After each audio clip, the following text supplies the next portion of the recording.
মাকাম ইব্রাহিম পাথর এবার ডাক দিয়ে বলে, আল্লাহ, কাবা যেহেতু বানাইতেছে, আমাকে নিদর্শন হিসাবে আমি তো একটা শক্ত পাথর, আমি কাদাম মাটি হওয়ার মতো উপযুক্ত না, কিন্তু আপনি যদি চান আমি শক্ত পাথরকে আপনি কাদা মাটিতে রূপান্তরিত করতে পারেন। আল্লাহ, আমার মনের মধ্যে একটা স্বপ্ন, আপনার গড় যেহেতু পাথরের দ্বারা ইব্রাহিম বানায়, আপনার গড়টার নিদর্শন হিসাবে রাখার জন্য আপনি আমি পাথরকে একটু নরম বানায় দেন, কাদা মাটির মতো বানায় দেন, ইব্রাহিমের পায়ের ছাপ যেন কিয়ামত পর্যন্ত বহন করতে পারি। আল্লাহ পাক বললেন, আমার এই বাইতুল্লাহ, আমার কাবা, এই চতুর্পাশ আমার নিদর্শন, অতএব তুমি আমার কাছে চেয়েছ তুমি যেন নরম হও, আমার ইব্রাহিমের পায়ের চিহ্ন তুমি নাও, যাও তোমাকে নরম বানায়া দিলাম। ইব্রাহিম আলাইহিস সালাতু ওয়াস সালাম দাঁড়াইছে তো এটা কাদা মাটির মতো হয়ে গেছে, আজও পর্যন্ত ইব্রাহিমের পদচিহ্ন হাজিরা বাইতুল্লাহ গিয়া দেখতেছে। এত সুন্দর নিদর্শন, এটা হলো মাকামে ইব্রাহিম। আল্লাহু আকবার বলেন। এটা আল্লাহ পাকের নিদর্শন। আল্লাহ বলেন, তোমারে দাওয়াত দিতেছি, আমার আরো কিছু নিদর্শন আছে, আমার আরো কিছু নিদর্শন দেখবার জন্য যদি তোমরা না আসো তাহলে দেখবা কেমনে? আল্লাহ বলে, আমার নিদর্শন দেখবার জন্য আসো, লিয়াশহাদু লিয়াশহাদু লিয়াশহাদু, আমার এই নিদর্শন গুলো তোমরা মক্কায় এসে দেখে যাও, আমার নিদর্শন গুলো দেখে যাও। শুধু এখানে শুধু মাকামে ইব্রাহিম শুধু মোহাম্মদ আছে তা নয়, আল্লাহ পাক বলেন ওই জায়গার ভিতরে যেটাকে হাজরে আসওয়াদ বলা হয়, হাজরে আসওয়াদ কিন্তু এখনো বিদ্যমান আছে। সুবহানাল্লাহ। আল্লাহর রাসূল সাল্লাল্লাহু আলাইহি ওয়াসাল্লাম বলেন, এই হাজরে আসওয়াদ সরাসরি আসমান থেকে নাজিল হয়েছে। আর একটু জোরে বলেন সুবহানাল্লাহ। এই হাজরে আসওয়াদ কোথা থেকে নাজিল হয়েছে? আসমান থেকে এই হাজরে আসওয়াদ নাজিল হয়েছে। হাজরুন মানে পাথর, আসওয়াদ মানে কালো, তার মানে কালো পাথরটা যেখানে হাজিরা দিয়া চুম্মা দেয়, ইশারা করে। সুবহানাল্লাহ। এটা আল্লাহ পাকের নিদর্শন, এটা আল্লাহ পাকের নিদর্শন। আল্লাহ রাসূল বলেন, কিয়ামতের ময়দান যেদিন কায়েম হবে, মানুষ যেমন ভাবে উঠবে, আল্লাহ পাক পাথরকে উঠাই দেন। সুবহানাল্লাহ। সুবহানাল্লাহ। হাসরের ময়দানে যেমন মানুষ উঠবে, পাথর, এই পাথরটা হজরে আসওয়াদ উঠবে। আর একটু জোরে, আর একটু জোরে, আর একটু জোরে। এই হজরে আসওয়াদ উঠবে।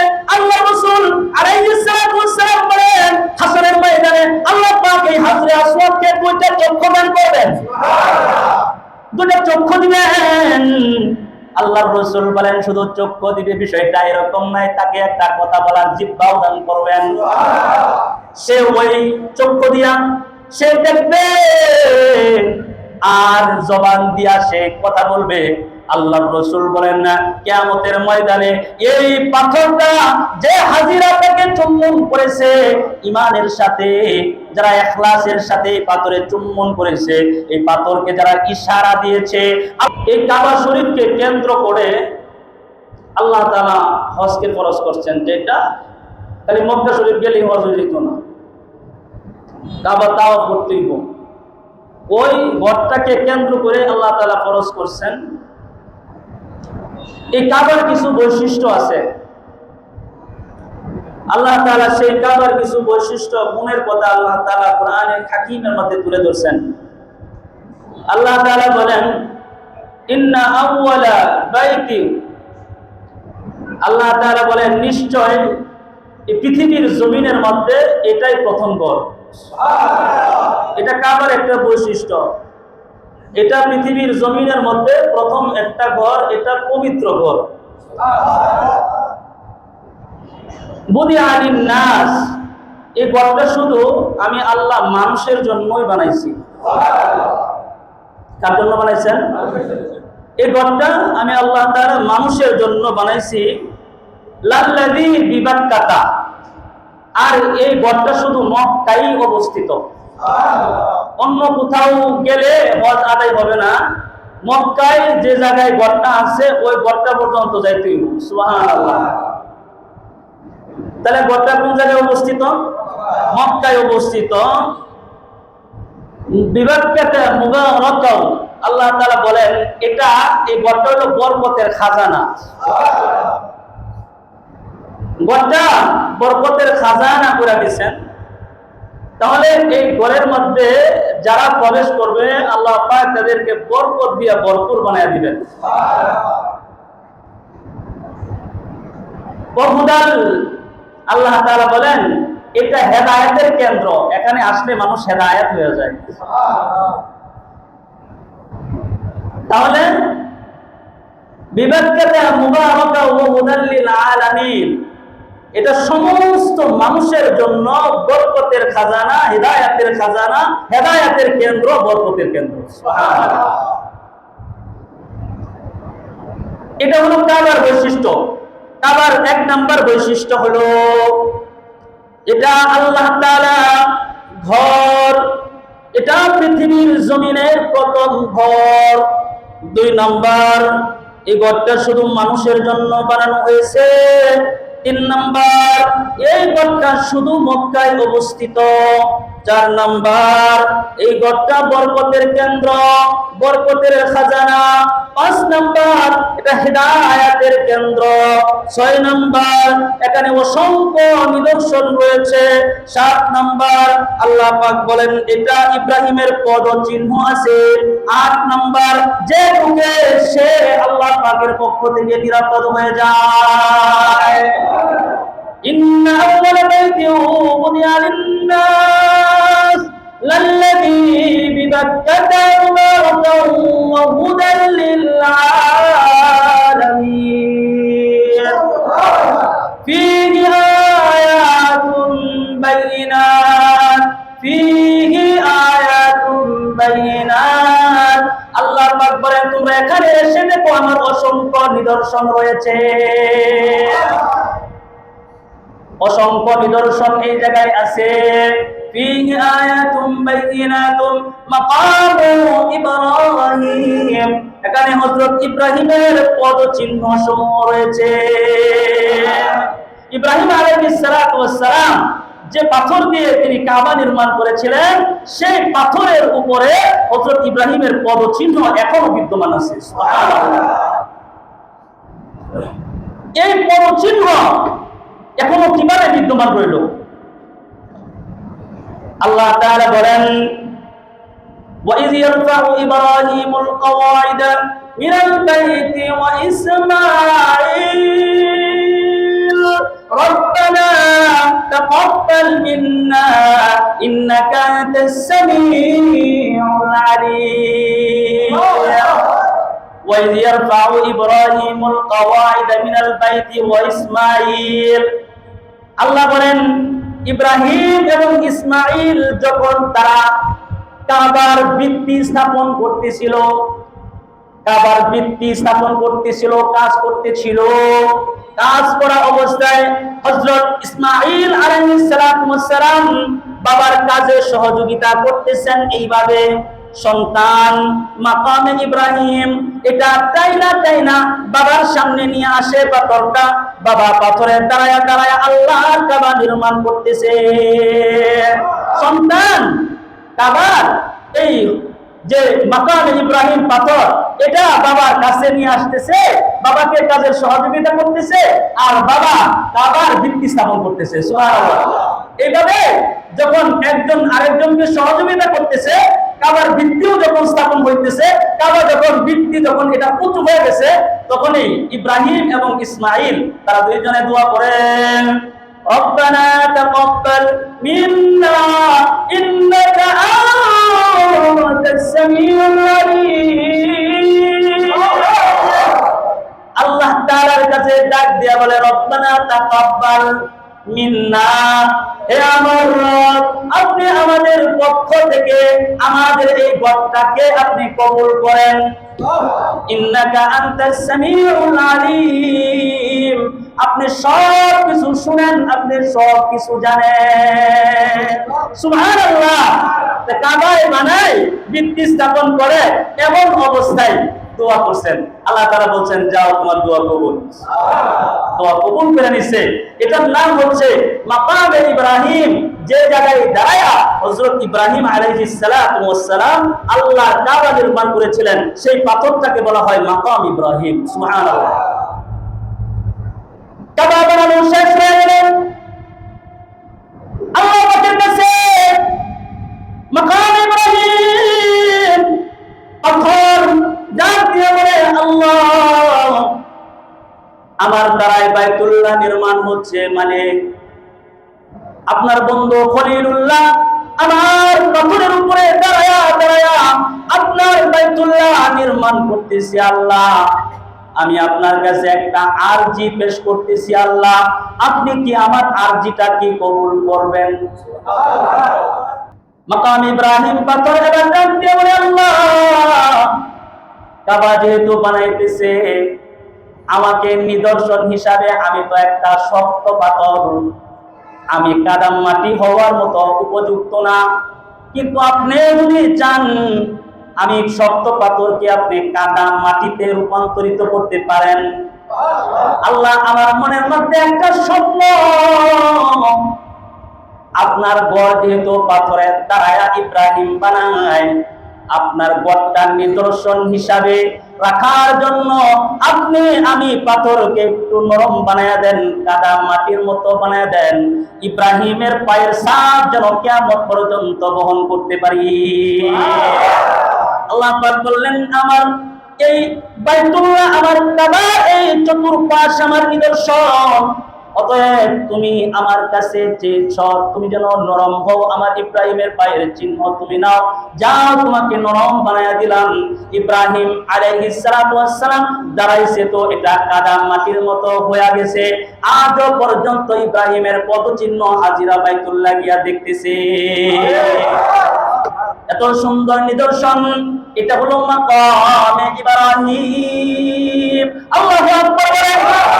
এটা আল্লাহ পাকের নিদর্শন।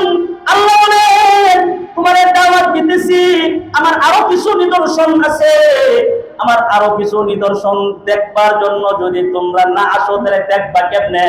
আল্লাহ বলে আমার নিদর্শন দেখবার জন্য আসো, লিয়াশহাদু লিয়াশহাদু লিয়াশহাদু, আমার এই নিদর্শন গুলো তোমরা মক্কায় এসে দেখে যাও, আমার নিদর্শন গুলো দেখে যাও। শুধু এখানে শুধু মাকামে ইব্রাহিম শুধু মোহাম্মদ আছে তা নয়, আল্লাহ পাক বলেন ওই জায়গার ভিতরে যেটাকে হাজরে আসওয়াদ বলা হয়, হাজরে আসওয়াদ কিন্তু এখনো বিদ্যমান আছে। সুবহানাল্লাহ। আল্লাহর রাসূল সাল্লাল্লাহু আলাইহি ওয়াসাল্লাম বলেন এই হাজরে আসওয়াদ সরাসরি আসমান থেকে নাজিল হয়েছে। আর একটু জোরে বলেন সুবহানাল্লাহ। এই হাজরে আসওয়াদ কোথা থেকে নাজিল হয়েছে? আসমান থেকে এই হাজরে আসওয়াদ নাজিল হয়েছে। হাজরুন মানে পাথর, আসওয়াদ মানে কালো, তার মানে কালো পাথরটা যেখানে হাজিরা দিয়া চুম্মা দেয় ইশারা করে। সুবহানাল্লাহ। এটা আল্লাহ পাকের নিদর্শন, এটা আল্লাহ পাকের নিদর্শন। আল্লাহ রাসূল বলেন কিয়ামতের ময়দান যেদিন কায়েম হবে, মানুষ যেমন ভাবে উঠবে আল্লাহ পাক পাথরকে উঠাইবেন। সুবহানাল্লাহ। সুবহানাল্লাহ। হাসরের ময়দানে যেমন মানুষ উঠবে পাথর, এই পাথরটা হযরে আসওয়াদ উঠবে। আর একটু জোরে, আর একটু জোরে, আর একটু জোরে। এই হযরে আসওয়াদ উঠবে। আল্লাহ রাসূল আলাইহিস সালাতু ওয়াস সালাম বলেন হাসরের ময়দানে আল্লাহ পাক এই হযরে আসওয়াদকে দুইটা চক্ষু দান করবেন। সুবহানাল্লাহ। দুইটা চক্ষু দিবেন। আল্লাহর রাসূল বলেন শুধু চক্ষু দিবে বিষয়টা এরকম নয়, তাকে একটা কথা বলার জিহ্বাও দান করবেন। সে ওই চক্ষু দিয়া সে দেখবে আর জবান দিয়া সে কথা বলবে।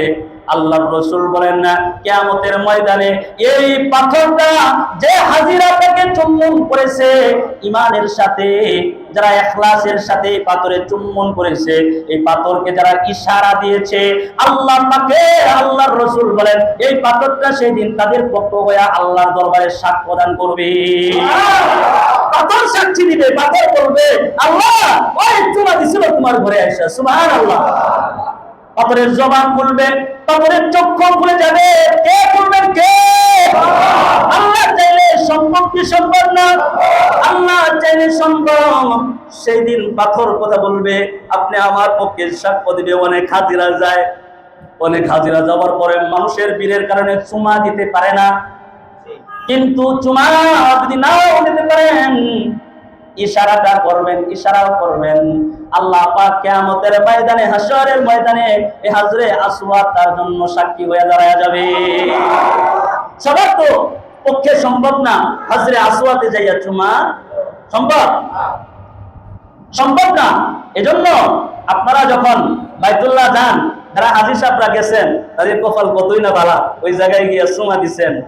মাকাম ইব্রাহিম দেখছেন, হাতিমে কাবা দেখছেন, যেখানে তাওয়াফ শেষে 2 রাকাত নামাজ পড়া সুন্নাহ। সুবহানাল্লাহ বলেন। আপনার তাওয়াফ শেষ, ওই জায়গায় দাঁড়ায়া আপনি 2 রাকাত সুন্নত নামাজ আদায় করলেন। সুবহানাল্লাহ বলেন। এগুলো আল্লাহ তাআলার নিদর্শন। শুধু এগুলো আল্লাহ তাআলার নিদর্শন, বিষয়টা এমন নয়। আল্লাহ তাআলা এই কাবাকে, তার চতুর্পাশটাকে আল্লাহ নিদর্শন বানায় দিয়েছেন। সুবহানাল্লাহ। আবে জমজম আপনারা দেখছেন, দেখেন নাই? আবে জমজম দেখেন নাই? আজ পর্যন্ত কোনদিন শুনেছেন সেখানে কোনো পানির সংকট দেখা গেছে? হযরত আসওয়াদের পানি শুকায় গেছে, কেউ শুনছেন কোনদিন? কোটি কোটি হাজিরা, লক্ষ লক্ষ হাজিরা প্রতিনিয়ত আল্লাহর ঘর তাওয়াফ করে আর এমন ভাবে পানি খায়। তবে শুনেন, কাবা ঘরের যে এই যে আবে জমজমের পানিটা, এই আবে জমজমের পানি, এটা আপনি পেট ভইরা খাওয়াটা হলো সুন্নাহ। একবারে পেট ভরে খাবেন, যতক্ষণ মনে চা খালি খাইতেই থাকবেন, কারণ এগুলোর ভিতরে আল্লাহ তাআলা অসংখ্য অগণিত রোগের চিকিৎসা আল্লাহ তাআলা রেখে দিয়েছেন। সুবহানাল্লাহ। এই আবে জমজম পানির মধ্যে, তবে আবে জমজমের পানি দিয়া ভাত রান্না করা, বিভিন্ন রকমের তরকারিতে প্রদান করা, এটা মাকরুহ। এটা কি? এটা মাকরুহ। আবে জমজমের পানি এটা শুধু গরম করা যাবে না, এটা কোনো তরকারিতে এটা ভাত পাকাইতে পারবে না, এটা যেভাবে আল্লাহ দিয়েছে ওখানে দাঁড়ায় খায়া যাইবেন। সুবহানাল্লাহ। আল্লাহ পাকের কত বান্দা আছেন যে বান্দাগুলো ক্যান্সার নিয়ে গেছেন, সেই আবে জমজমের কুয়ার পাশে দাঁড়াইছেন, কুয়ার পাশে দাঁড়ায়া দোয়া করছেন, আল্লাহ দুনিয়ার সব রাস্তা বন্ধ হয়ে গেছে, আপনার ঘরে আসছি, আপনার এই ঘরের যে আবে জমজমের পানিটা, এটা নাকি অনেক বিদ্যমান, এটা নাকি অনেক কল্যাণের, এটা নাকি অনেক বরকতের। আল্লাহ আপনার নাম নিয়া আবে জমজম দাঁড়ায়া পান করতেছি, আল্লাহ আপনি আমাকে শিফা দিয়েন। যারা দিল থেকে ইখলাসের সাথে নিয়ত করে পানি খাইছে, আল্লাহ পাক তাদেরকে সুস্থতা বানায়া বাড়ি ফেরাইয়া দিছে। অনেক নিদর্শন আছে, অনেক এরকম মানুষ আছে যারা বড় বড় রোগ নিয়ে ক্যান্সারে আক্রান্ত মারা যাবে, বের করে দিছে হাসপাতাল থেকে, পরে যখন কোনো রাস্তাঘাট না পায় ওই বাইতুল্লাহ যায় এই মরি। সুবহানাল্লাহ। ওই জায়গায় গিয়া আবে জমজমের পানি পান করছে, তো আল্লাহ তাআলা আবে জমজমের পানির মধ্যে শিফা দিয়া সুস্থ বানায়া দিছে। আল্লাহু আকবার। এই আল্লাহ পাকের নিদর্শন আপনি যদি সেই ঘরে না যান তাহলে আপনি বুঝবেন না। শুধু তো আমরা এখানে খালি ওয়াজ করি এবং আপনারা শুনেন, যাদের তৌফিক নাই সেখানে যাওয়ার, যাদের সামর্থ্য নাই সেখানে যাওয়ার, তারা তো মনে করেন যে সেখানে যাইতে পারতেছে না, শুইনা শুধু আফসোস করতেছে। কথা বলেন ঠিক না বেঠে? কিন্তু আল্লাহ তাআলা এটাও জানায় দিবেন, বান্দারে যাইতে পারস তাতে কি হয়ে গেছে, সামর্থ্য নাই তাতে কি হয়ে গেছে, সেখানে গেলে তো অনেক কষ্ট হয়ে যাইবে, বাবা মা খেদমত কর, এটা তো সহজ আমল, এখানে গেলে ডাইরেক্ট কবর হজের সওয়াব দিয়া দেন। ফজরের নামাজের পরে আয়সা কথাটা না বইলা জিজ্ঞাসা কইরা সূর্য উঠা গেলে 2 রাকাত পড়া নিস, কবুল হজের সওয়াব, উমরার সওয়াব দান করে দিন। সুবহানাল্লাহ। যাদের সামর্থ্য নাই, আর যাদের সামর্থ্য আছে তাদের ডাইরেক্ট পায়ে হেঁটে অথবা কোনো যানবাহনে চড়ে সেই জায়গায় গিয়া হজ করা ফরজ। আলহামদুলিল্লাহ বলেন। এজন্য আল্লাহ তাআলা বলেন, ওয়ালিল্লাহি আলান নাস, মানুষের উপরে আল্লাহ তাআলার জন্য হজ করা, বাইতুল্লাহ গিয়ে ফরজ করা হয়েছে, মান ইসতাতা ইলাইহি সাবিলা। এজন্য আপনি আমার যদি সামর্থ্য থাকে, সামর্থ্য থাকা সত্ত্বেও যারা হজ করে না, তাদের ভিতরে রাসূলুল্লাহ সাল্লাল্লাহু আলাইহি ওয়াসাল্লাম বলছেন যার সামর্থ্য আছে কিন্তু সে হজ করলো না, মান মাতা আলাইহিল হজ্জ ওয়া আলাইহিল হজ্জ ফালইয়ামুত ইনশাআ ইয়াহুদিয়্যা ওয়া ইনশাআ নাসরানিয়্যা। রাসূল বলেন কোন ব্যক্তির হজ করা তার উপরে ফরজ ছিল, যাওয়ার সামর্থ্য ছিল, কিন্তু সে হজ না করে মৃত্যুবরণ করলো, রাসূল বলেন সে ইহুদি হয়ে মরলো নাকি নাসারা হয়ে মরলো, আমি রাসূলের কোনো যায় আসে না। হজ এমন একটা জিনিস, নামাজ যেমন ফরজ, ইসলামের অন্যতম একটি স্তম্ভ হজ। এখন আপনার সামর্থ্য আছে, আপনি গেলেন না, আপনি খেলায় খেলায় সময় কাটিয়ে দিলেন, মৃত্যু আপনার সামনে চলে আসলো, আপনি হজ করে মরতে পারলেন না, রাসূল বলেন এটা ইহুদি হয়ে মরলো নাকি নাসারা হয়ে মরলো, এটা আমার কোনো যায় আসে না। নাউজুবিল্লাহ বলেন। তার মানে আপনার এত ইবাদত, এত আমল, এত কিছু আপনার আছে, অথচ ইসলামের একটা স্তম্ভ আপনার উপরে ফরজ হয়েছিল, আপনি করেন নাই। এজন্য আপনি ইহুদি হয়ে দুনিয়া থেকে বিদায় দিলেন নাকি নাসারা হয়ে বিদায় নিলেন, এটা রাসূলের কোনো যায় আসে না। এখন একটা বিষয় আমরা এখান থেকে জানবো, হজ কাদের উপরে ফরজ? হজ কাদের উপরে ফরজ করেছেন আল্লাহ তাআলা? যার সেই জায়গা পর্যন্ত যাওয়ার এবিলিটি আছে, যার সামর্থ্য আছে সেই জায়গা পর্যন্ত যাওয়ার, এবং বাড়িতে তার পরিবারের সমস্ত খরচ এক মাসের জন্য বহন করার খরচ যদি তার মধ্যে থাকে, এবং হচ্ছে বাইতুল্লাহর খরচ যদি তার কাছে থাকে ফিরে আসা পর্যন্ত, তাহলে এই ব্যক্তিটার উপরে হজ করা ফরজ। সুবহানাল্লাহ বলেন। এক নাম্বার, সেই জায়গা পর্যন্ত যাইবেন, হজ করে আইবেন, আর এই মাঝখানে আপনার পরিবার যে পরিজন আছে তাদের দেখভালের জন্য যে খরচটা করতে হয়, এক মাসের পুরা খরচ যদি আপনি যদি বহমান এটা করতে পারেন, তাহলে আল্লাহ তাআলা বলেন তোমার উপরে হজ করা ফরজ। সুবহানাল্লাহ বলেন। এখন একটা বিষয় হইল যে হজটা আমার উপরে ফরজ হইল, তাহলে হজ ফরজ হওয়ার কিছু কারণও আছে। সেটা এক নাম্বার হচ্ছে আপনার সুস্থ থাকতে হবে। বলেন কি? এক নম্বরে সুস্থ। অসুস্থ ব্যক্তির লাগে হজ নেই। হজ করতে গেলে হজ করা অনেক কষ্টের বিষয়। উমরা করা একবারে সহজ, উমরা হয় 1 ঘন্টা বা 1.5 ঘন্টা 2 ঘন্টার ভিতরে, আর হজ লাগে 1 দিন বা 2 দিন লাগে। আল্লাহু আকবার বলতেন না, অনেক সময়ের ব্যাপার লাগে হজ করা। এজন্য হজে করতে গেলে আপনার সাফওয়া মারওয়ায় যেতে হয়, হজ করতে গেলে আপনার মিনায় যেতে হয়, হজ করতে গেলে আপনার আরাফায় যেতে হয়। উমরা করবার গেলে যাওয়া লাগে না আরাফায়। কথা বলেন ঠিক না বেঠিক? যারা উমরা করে তারা আরাফায় যায় না, ঠিক না? কিন্তু ওই যে উকুফে আরাফা, উকুফে মুজদালিফা, উকুফে মিনা, এই সমস্ত সাফা মারওয়া সাই করা, এই সমস্ত কাজ হজ হাজীদের। আল্লাহু আকবার। এজন্য হজ আপনি করবেন, এক নাম্বার আপনার আগে মুসলমান করতে হবে, কারণ ও মুসলিম তো সেই জায়গায় কি করবে না, সাপোর্ট আছে নাকি? ও মুসলিম যেতে পারবো, তাহলে মুসলমানের বিষয়টা এখানে আসলোই না, তুললাম না। কারণ হজ করতে যায় কারা? মুসলমানরা। স্বাভাবিক হইতে হবে, কি হইতে হইব? স্বাভাবিক হইতে হইব। নাম্বার 3 যে কথাটা বলছি সুস্থ, এটা একদমই সুস্থ হইতে হইব। কারণ আপনি সাফওয়া মারওয়ায় যাইবেন, সেই জায়গায় আপনার সুস্থতার প্রয়োজন। কথা বলেন না? রাসূল তিনি যেখানে ধ্যান করেছেন, কোরআন নাযিল করেছেন, সেই জায়গা পর্যন্ত উঠাও একটা শক্তির প্রয়োজন। কথা বল না? আল্লাহ পাকের নিদর্শন দেখার জন্য যাওয়া। এজন্য এক নম্বর সুস্থ থাকা। সুস্থ থাকলে তারপরে আপনি হজ করতে যাইবেন। আর আমাদের সমাজে হইলো কি, বৃদ্ধ হয়ে গেছে, হন সারকানিটা কোনো কাজ কাম নাই, এবার কয় দোস্ত কোনো কাজ কাম নাই তো বাড়িতে, ছেলেরা বলে আব্বা কোনো কাজ কাম নাই তোমার, বয়ে থেকে কি তালা যাও, আল্লাহর ঘরটা দিকে যাও। কথা বলেন ঠিক না বেটি? মানে দুনিয়াদারি কোনো কাম নাই, কাম থাকলে আর যাইতো না, কাম থাকলে কি কাজ থাকলে আর যাইতো না। এখন যেহেতু তার দ্বারা বুড়া হয়ে গেছে, বুড়ার তো কোনো দাম নাই। কথা বলেন ঠিক না বেটি? এখন তো আর তোমার কোনো কাজ কাম নাই, যাও আল্লাহর ঘরটারে একটু দেখে আওগা। এই বুড়া মানুষ সব ছড়াইয়া আল্লাহর ঘরে যায়, আল্লাহর ঘরে যাইয়া হজের যে সমস্ত কাজ এগুলো করতে পারে না। এজন্য বলছে যে যারা যৌবন কালে হলে হজ করা, বৃদ্ধকালের জন্য হজ না। কথা বলেন ঠিক না বেটি? যৌবন কালে যাইবে, সুজা হইয়া আসবেন। বুড়া কালে যা বুড়া হইয়া তোরা হইয়া আবার আয়াও তোরা হইয়া পরে আয়া যে এরকম নাচানাচিটা করে একেবারে এটাকে বলার বাইরে। কথা বলেন ঠিক না বেটি? যাও আগে থাকতো বালা, কিন্তু হজ করে পরে যে ভাব সাব নয়, মন করে হজ না করাটাই ভালো আছেন। কথা কয় না? হ্যাঁ, এজন্য আপনার সুস্থবান হওয়া, সুস্থ হইয়া তারপরে আল্লাহর ঘর দেখতে যাওয়া।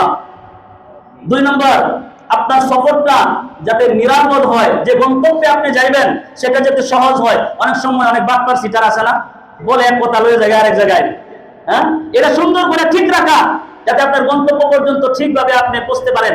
এই সিস্টেমগুলো রাইখা তারপরে আপনি ইনশাআল্লাহ হজ্জে বাইতুল্লাহর দিকে যাইবেন, আর আল্লাহ পাকের নিদর্শনগুলো দেখার সুযোগ করে দিবেন কে? আল্লাহ। অনেক লম্বা যদি কথা বলতে চাই তাহলে অনেক লম্বা সময়ের ব্যাপার হয়ে যায়, তাহলে আমি ছোট্টখাট্ট কিছু করে কথা বলতেছি। সেখানে আমরা একটা জিনিস আগে দেখব, হজের 10টা ফজিলত। বলেন কয়টা? সময় যেহেতু কম, হজের 10টা ফজিলত আছে। কারা কারা আল্লাহ তাআলা আপনাদেরকে সামর্থ্য দিয়েছে হজে যাওয়ার মতো, কিন্তু হজে এখনো যান নাই, এরকম লোক এখানে থাকলে হাত উঠান।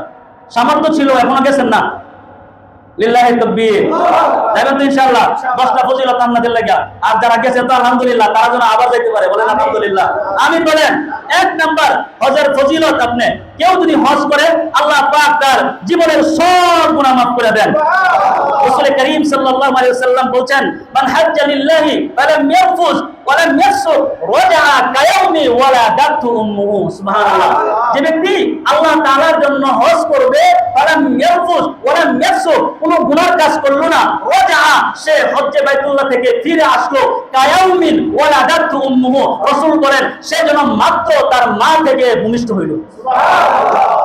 তার মা যেন সবেমাত্র তাকে জন্ম দিল, ভূমিষ্ঠ হইল, তার যেমন গুনাহ নাই, একজন হজকারী গুনাহ ছাড়া যখন সে হজ থেকে ফিরে আসে, যখন সে তার বাড়ি পর্যন্ত আসে, আল্লাহ তাআলা এই শিশু বাচ্চার মতো তাকে নিরাপদ বানায় দেন। সুবহানাল্লাহ। তার কোনো গুনাহ থাকে না। নাম্বার 2, রাসূল করিম সাল্লাল্লাহু আলাইহি ওয়াসাল্লাম বলেন, যে ব্যক্তি হজ করবে জান্নাতের নিশ্চয়তা। বলেন সুবহানাল্লাহ, বলেন জান্নাতের নিশ্চয়তা। আল্লাহ রাসূল সাল্লাল্লাহু আলাইহি ওয়াসাল্লাম বলেন, আল হাজ্জুল মাবরুর লাইসা লাহুল জাযাউ ইল্লাল জান্নাহ। আল্লাহ রাসূল বলেন, যার হজ কবুল হয়ে গেছে, আল্লাহর জন্য যারা হজ করছে, মাবরুর হজ ডাইরেক্টলি কবুল হয়ে গেছে, রাসূল বলেন লাইসা লাহুল জাযা, তার জন্য কোনো প্রতিদান নাই, ইল্লাল জান্নাহ, আল্লাহর জান্নাত ছাড়া। সুবহানাল্লাহ। তার জন্য আল্লাহর জান্নাতই একমাত্র প্রতিদান, আর কোনো প্রতিদান নাই। সুবহানাল্লাহ বলেন। তাহলে 1 নাম্বার আপনি হজ করলেন, জীবনের সমস্ত গুনাহ মাফ। 2 নম্বরে আপনার জান্নাতে যাওয়ার একটা ডাইরেক্ট নিশ্চয়তা। সুবহানাল্লাহ। নাম্বার 3, রাসূল করিম সাল্লাল্লাহু আলাইহি ওয়াসাল্লাম বলেন তার দারিদ্র এবং গুনাহ আল্লাহ তাআলা দূর করে দেন। সুবহানাল্লাহ। রাসূল করিম সাল্লাল্লাহু আলাইহি ওয়াসাল্লাম বলেন, তাবিউ বাইনাল হজ্জি ওয়াল উমরাতি ফাইন্নাহুমা ইয়ানফিয়ানিল ফাকরা ওয়াজ যুনুবা। সুবহানাল্লাহ বলেন। রাসূল করিম সাল্লাল্লাহু আলাইহি ওয়াসাল্লাম বলেন, হজ ও উমরা একবার পর পর তোমরা আদায় করো, কারণ এগুলো মানুষের গুনাহ এবং দরিদ্রতা দূর করে দেয়। সুবহানাল্লাহ। তাহলে আপনি হজ করলেন, আপনি মনে করলেন যে আমি তো হজ করে আসছি, এখন আবার উমরায় যাবো, এটা কেমন দেখা যায়, আমার তো টাকা লস হয়ে যাবে। কিন্তু রাসূল বলেন, বরংস তোমার টাকার ক্ষতি হবে না, তোমার টাকার লস হবে না, বরংস তোমার অভাব অনটন দরিদ্রতা দূর হয়ে যাবে। হজ করলে, উমরা করলে মানুষ দরিদ্র মুসলমান হয়। আর এখন মানুষের অন্তরের ভিতরে হজ করলে 8 লাখ 1.5 লাখ কেউ সব তো নষ্ট করছে, আমার ফুতেরা দিত না। এই না, আপনার ফুতের দেওয়ার কে? কথা বলেন ঠিক না বেঠিক? অনেকে বলে তো ফুতে আমারে দিত না। এই না, ফুতে কামাই করছেন, আপনি কামাই করছেন, কথা বলে না। আপনি কি ফুতের জবাবদিহি করবেন নাকি? আপনি আপনার মতো আপনি হজ করতে যাবেন, পুতের দিকে তাকায় থাকে, ওই বিদেশে গেছে ছেলে, ছেলের দিকে তাকায় থাকে, আমার ছেলেটা যদি টাকা পয়সা পাঠায় হুজুর ইনশাআল্লাহ, তাহলে হজটা করে আয়াম। এ বেটা, তুমি ছেলের দিকে তাকায় থাকো কেন? তোমার সম্পদ আছে, তোমার টাকা আছে, এগুলো রাইখা সম্পদ বিক্রি করে হলো তুমি হজ্জে বাইতুল্লাহ যাইবা। কথা বলেন ঠিক না বেঠিক? তাহলে দরিদ্রতা দূর করেন কে? আল্লাহ। 3-4 নম্বর, এই কেউ যদি হজ করে সরাসরি তার দোয়া কবুল হয়। সুবহানাল্লাহ। আর একটু জোরে বলেন সুবহানাল্লাহ। আল্লাহ তাআলা বলেন, লিয়াশহাদু মানাফিআ লাহুম। আল্লাহু আকবার বলেন।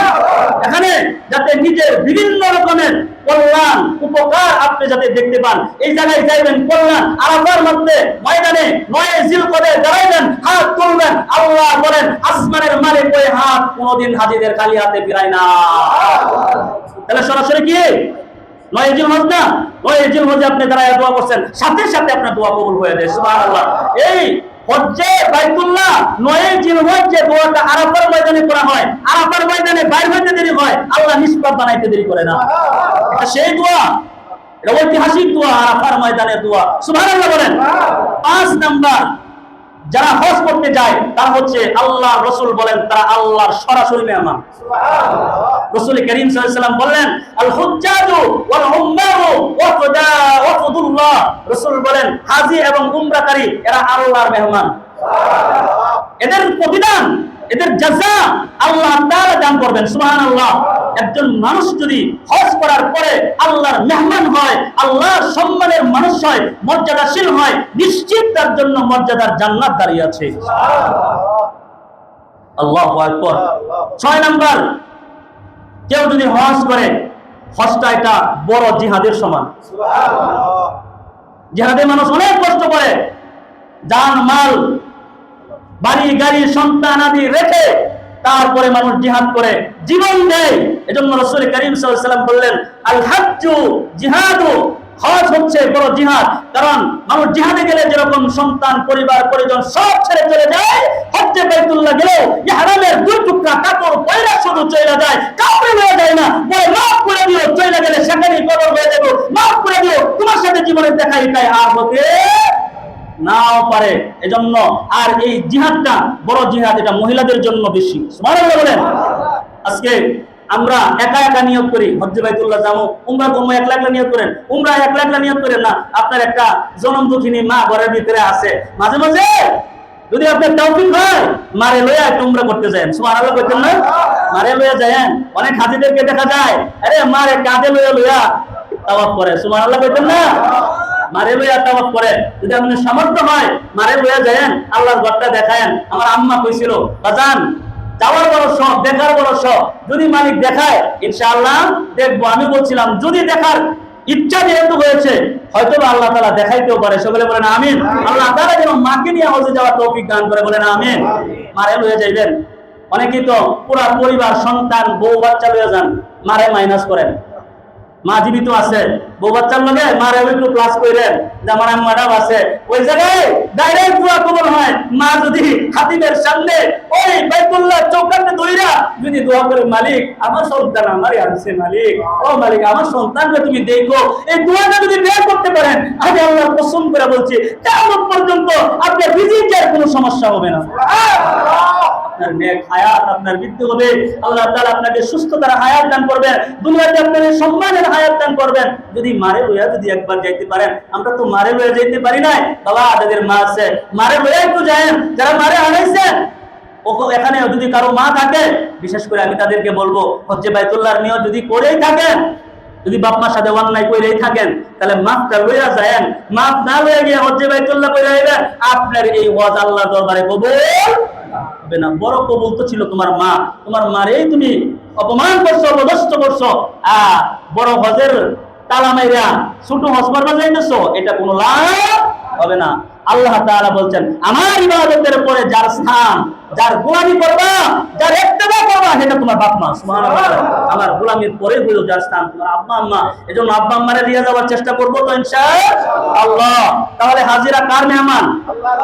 এবং হজ হচ্ছে বড় জিহাদের সমান। 7 নাম্বার, আমলের বিশাল সওয়াব পাওয়া যায়। হজ্জে বাইতুল্লাহ গিয়া যদি দূরে আপনার কত রাকাতের সওয়াব? 1 লাখ সওয়াব আল্লাহ তাআলা আপনার আমলনামায় দান করবেন। যা ইবাদত করবেন সব আল্লাহ তাআলা বৃদ্ধি বানায় দিবেন। সুবহানাল্লাহ বিহামদিহি। এজন্য 9 নম্বর যে বিষয়টা, এটা হচ্ছে মুসলিম উম্মাহ ঐক্য। কারণ এটা আমরা নিজ চোখে দেখতে পাই, মুসলিমদের যে একটা ঐক্য থাকে, এটা বাইতুল্লাহ না গেলে সচক্ষে দেখা। মুসলিম উম্মাহর যে ঐক্যটা, কারো গায়ের ভিতরে কোনো আলাদা কোনো জামা নাই, কারো গায়ের ভিতরে তাদের পছন্দের কোনো পোশাক নাই। 2টা পোশাক তার গায়ের মধ্যে জড়তা আছে, সেটা হচ্ছে আল্লাহর পছন্দের পোশাক। ইহরামের কাপড় সবার ভিতরে দেখবেন, সবার গায়ে সাদা কাপড়ের কাপড় জড়ায় আছে। এই কাপড় ছাড়া ভিন্ন কোনো কাপড় নাই, সেখানে কোনো মারামারি নাই, সেখানে কোনো গালাগালি নাই, সেখানে কোনো ঝগড়া নাই, সেখানে কোনো পাপাচার নাই। সবাই একসাথে মিলে বলতে থাকে আল্লাহুম্মা লাব্বাইক لبيك اللهم لبيك لا شريك لك لبيك إن الحمد والنعمة لك والملك لا شريك لك আল্লাহু আকবার। কবে বলবার তৌফিক দিব? মালিক রাজিগা আল্লাহ কবে দিবেন? বলেন আমিন। মুসলিম উম্মার ঐক্য সেখান থেকে শিক্ষা হয়। সমস্ত পৃথিবীর মুসলমানরা একত্রিত হয়, একই জামা পরিধান করে, একই বাক্য তাদের মুখে উচ্চারিত হয়, সেটা হচ্ছে লাব্বাইক লাব্বাইক লাব্বাইক। আল্লাহু আকবার, আল্লাহু আকবার। 10 নাম্বার, ডাইরেক্ট সরাসরি আল্লাহর নৈকট্য হাসিল হয়। সুবহানাল্লাহ। আপনি হজ্জে বাইতুল্লাহর জন্য নিয়ত করলেন। রাসূল করিম সাল্লাল্লাহু আলাইহি ওয়াসাল্লাম বলেন, মান খারাজা হাজান ফামাতা, একজন ব্যক্তি সে হজের নিয়তে ঘর থেকে বের হয়েছে এবং প্রতিমধ্যেই তার মৃত্যুবরণ হয়ে গেছে, প্রতিমধ্যেই তার ইন্তিকাল হয়ে যায়। রাসূল বলেন, কাতাবাল্লাহু লাহু আজরাল হাজ্জি ইলা ইয়াউমিল কিয়ামা, রাসূল বলেন কিয়ামত পর্যন্ত এই মানুষটার জন্য হজ আল্লাহ তাআলা লিখে দিতেই থাকবেন, দিতেই থাকবেন, দিতেই থাকবেন। তারপরে রাসূল করিম সাল্লাল্লাহু আলাইহি ওয়াসাল্লাম বলেন, কেউ যদি ইহরাম বাঁধা অবস্থায় বাইতুল্লাহ যদি কারো ইন্তিকাল হয়ে যায়, রাসূল তার ব্যাপারে বলছেন, ইগসিলুহু বিমাই সিদরিন, রাসূল বলেন তাকে তোমরা বরই পাতা এবং পানি দিয়ে গোসল করাও। যারা ওয়াকাফিনুহু, এবং তাকে তোমরা সুন্দর করে কাফন পরায় দাও। সুবহানাল্লাহ। সাউবাইহি, অন্য কোনো কাপড় না, তার শরীরে নিজস্ব যে দুইটা কাপড় সে ইহরামের, এই দুইটা কাপড় দিয়ে সুন্দর করে তুমি তাকে কাফন পরায় দাও। সুবহানাল্লাহ। ওয়ালা তুখাম্মিরুহু রাসা, তার মাথাটারে তোমরা ডাইকো না। সুবহানাল্লাহ। তার মাথা কাটবে না। আমরা তো মানুষ মারা গেলে মাথা বলুন তো ভাইটা দেখি না, প্যাকেট করে দেয় চকলেটের মতো, কিন্তু রাসূল বলছেন তার চকলেট বানাইবে না, তার মাথাটা তার মুখটা খোলা রাখবা। সুবহানাল্লাহ।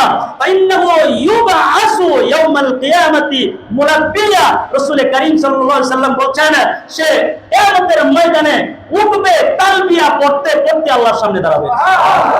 সে কিয়ামতের ময়দানে সে উঠবে, মানুষ দেখতে থাকে, দেখে বলবে কারা, বলবে হজ্জে বাইতুল্লাহ তাওয়াফ অবস্থায় তাদের ইন্তিকাল হয়ে গেছে, এদের মুখ এদের মাথা এটি বাধা হয় নাই, বাধা ছাড়া তালবিয়া পড়তে পড়তে উঠতে থাকবে। সুবহানাল্লাহ।